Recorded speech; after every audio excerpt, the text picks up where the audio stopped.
that maybe he calls you and Marcus? He just said, not really. Not really. He hasn't came up with one yet. I'm actually excited to hear that from him one day. Yeah.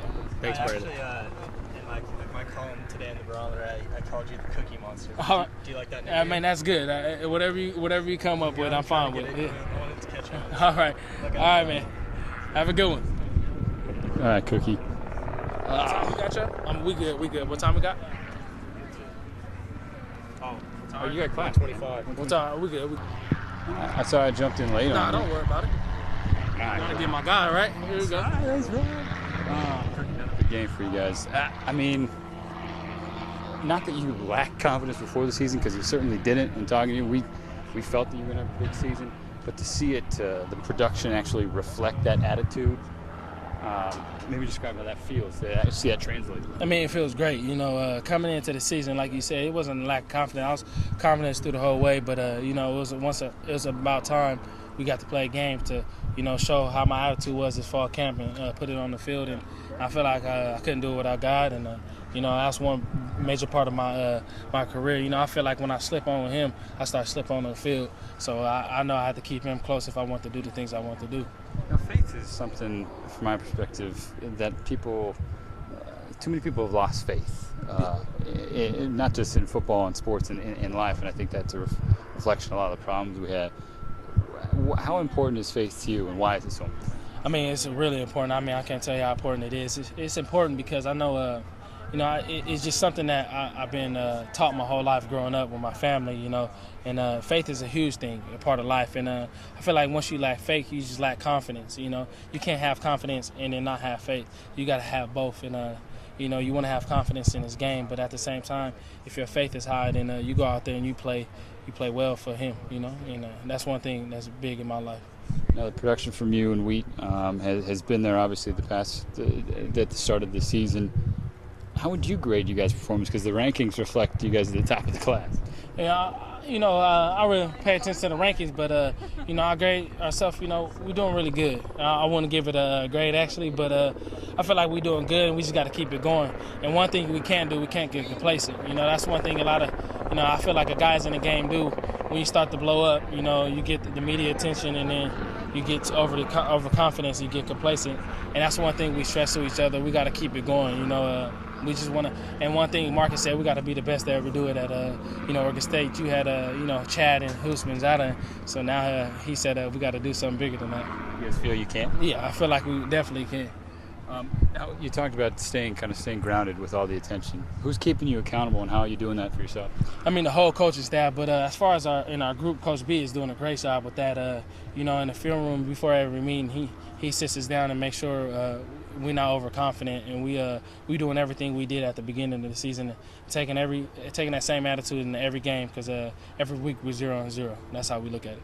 Now, Sean named Pac-12 Offensive Player of the Week, and he was asked earlier, I think by Cliff, but having to choose between you and Wheat when the play is drawn up to go deep. Do you and Wheat maybe have some disputes or disagreements about that? No, I mean, it's a fun thing. Sean sees what he sees, and we trust him. He's a great quarterback, and he might see something different in us. We're running the route, so we think we're beating the guy, but he might see a safety over there. So there's no disputes, because we know we're going to get our chance no matter what, and we just got to make the most of it when we get that opportunity. It's not a Brandin Cooks interview if we don't ask you about Storm Woods. Another big game, productive game for Storm. Yeah, that's my man. What did you see out of Storm this weekend that you thought he did best?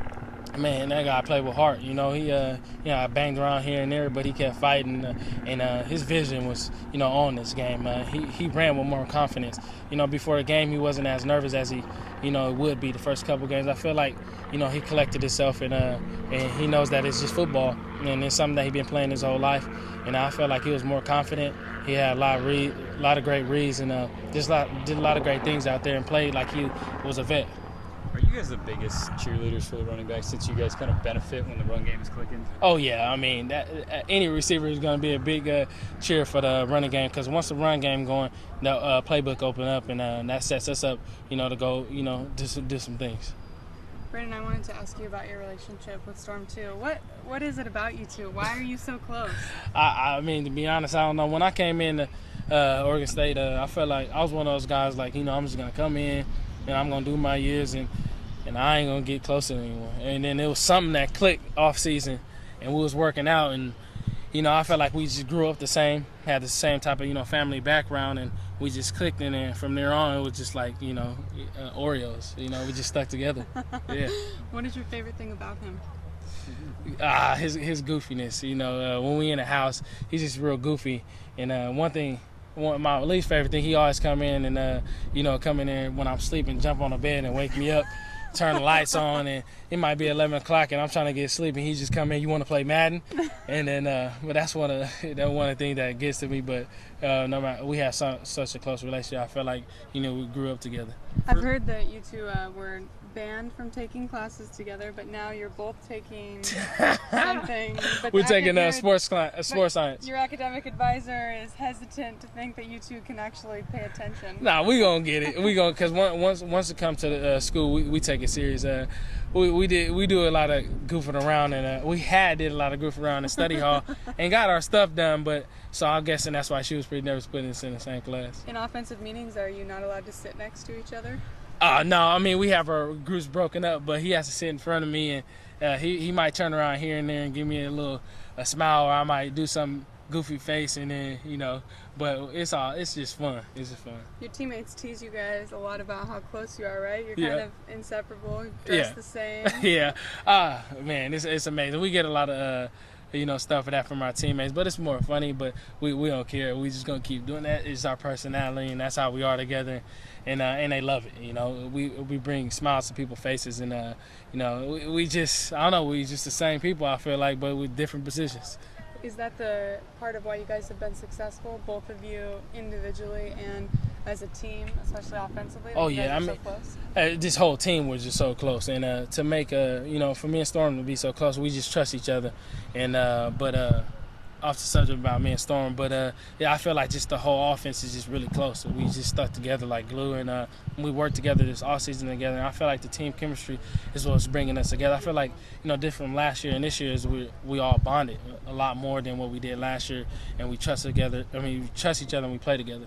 What's your favorite Stormwood story? If you had to describe him to someone who didn't know him through like an anecdote about him, what would you? Oh man, that's hard. There's so many, but I'll probably say something how one of the stories how goofy he is, but I don't know if that's appropriate for the camera. So there you go. Comes in and jumps on your bed. Do you guys have to do double dates before you actually go out on a single date, like approve of the other? Oh yeah. If we find one, we gotta make sure we gotta find another one for the other each other. But we gotta, I gotta. He comes to me a lot. So what you think about this person? But and other than that, it's more of a friend type stuff because he has a real close relationship at home with someone. So is Maishan Cummings just left out of the little trio that you No, guys have? we love Maishan the same. He's not as goofy as Storm and I. He's more of the calmer one, older one, and more I guess you could say wise one. I guess but we love Maishan the same. He lives with us, and he I know I'm concerned he never gets in on the fun. He's goofy, but Storm and I, it's just. I don't know. We just too goofy for him, I guess. But he do a lot of jokes like we do too. So Storm told me something. Started Wisconsin. Every week I paint my toenails the same color as the opponent team, and like UCLA, whatever, baby blue and yellow. Last week was dark red and dark blue, and then now it's gonna be maroon and silver this week. So. And what is the thinking behind it? So I can step on them every day. It's just a little thing I got in my head that I joke around with. Are you gonna get Storm to start doing it? You can paint each other's nails? Nah, I don't paint my nails, so I don't think I can do it as good as the person that paint my nails. Yeah. Is it okay if we put that in the